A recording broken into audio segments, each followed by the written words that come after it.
it's Emily the Witch of Pinewoods, and welcome back to my channel. So today we are going to be talking about cleansing. Cleansing is the first in our series of spiritual hygiene. What is spiritual hygiene? That's a really great question. So spiritual hygiene includes things like protection, cleansing, banishing, grounding, and centering.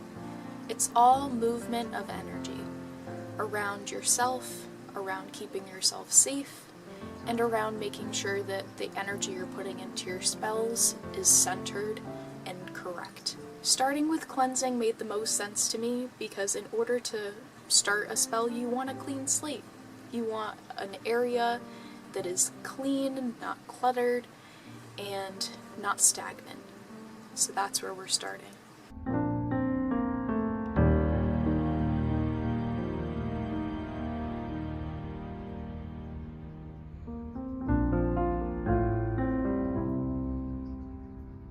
What is cleansing? Cleansing is the movement and getting rid of the casting out of any stagnant or negative energy. Banishing is like the big, bulky, older brother of cleansing. We'll talk about that another day. For cleansing, there's so many different ways to do it. You've got sound cleansing,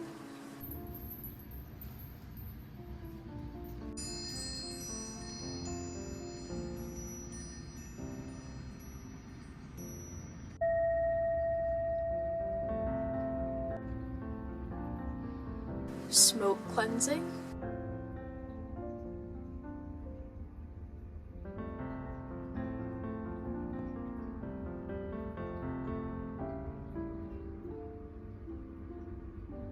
you've got sprays,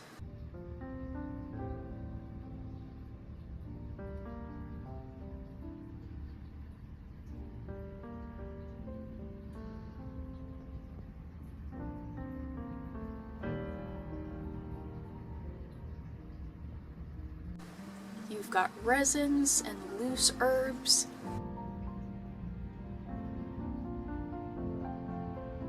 herb bundles,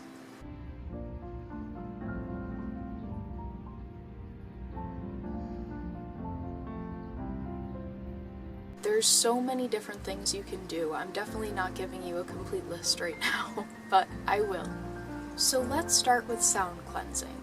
Sound cleansing includes things like bells, wind chimes, pots and pans, your voice, sound bowls, and so on and so forth.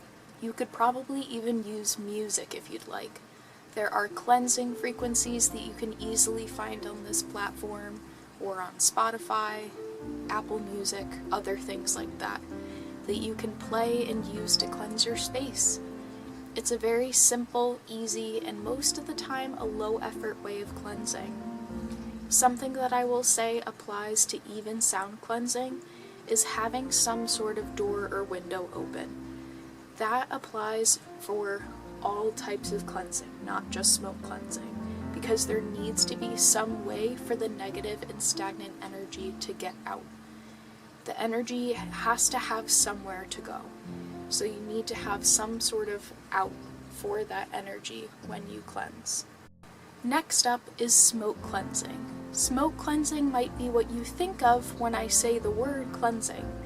You might be thinking of smudging very specifically though.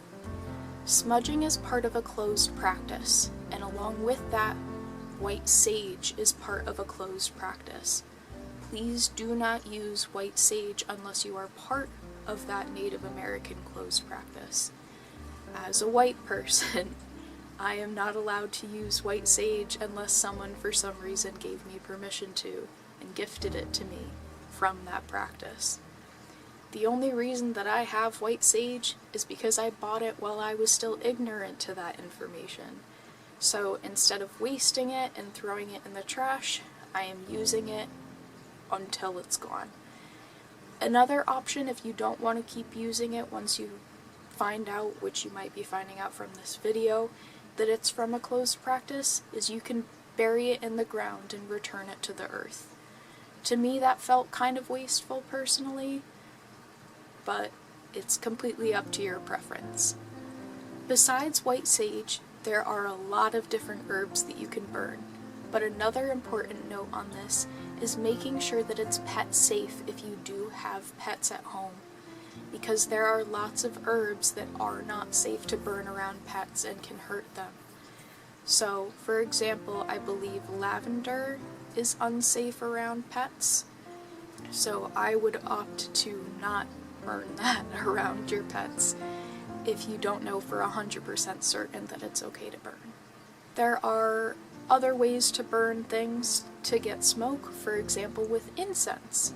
Incense sticks, incense cones, loose incense, or you can even make your own out of herbs and resins that are ground up. Now I think that is the most fun and probably a more powerful way of doing it, because you can set an intention into making that cleansing mix. And it can probably do even more cleansing because of the energy that you put into it when you make it than it would if you were to just buy it from a store. But that's my personal opinion. So that was smoke cleansing. As you heard, there's a lot of different things that you can use, and you're not limited at all.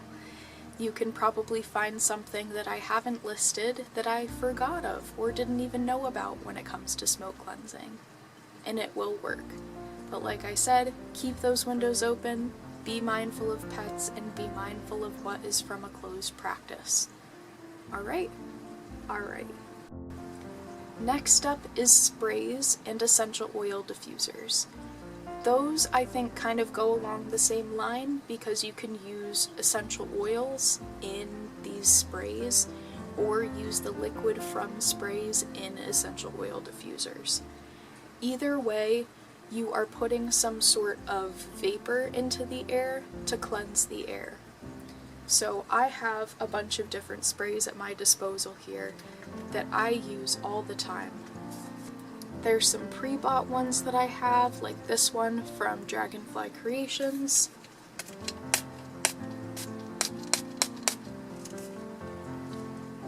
And now I am covered in it. There's some that I've made myself. This one I have to shake up before I use it.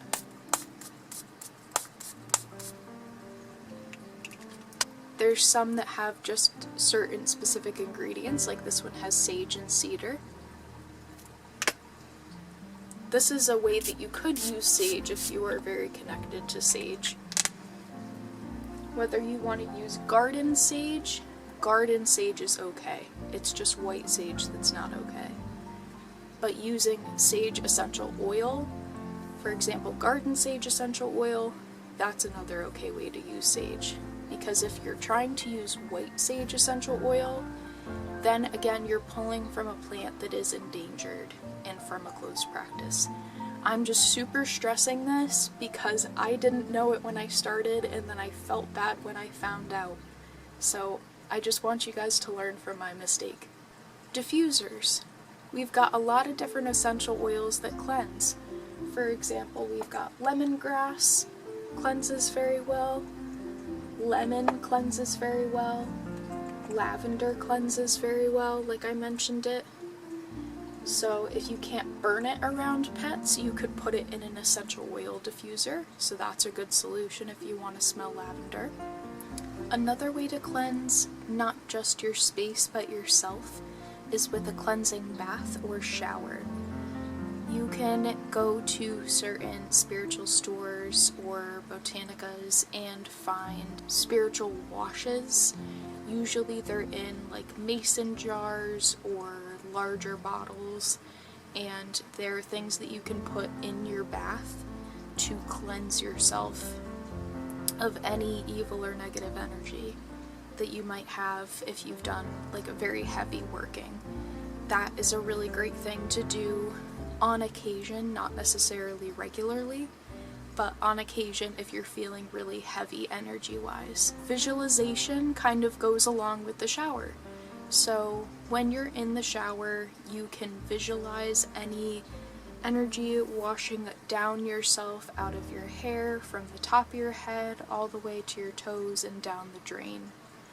And that right there is a visualization exercise for cleansing.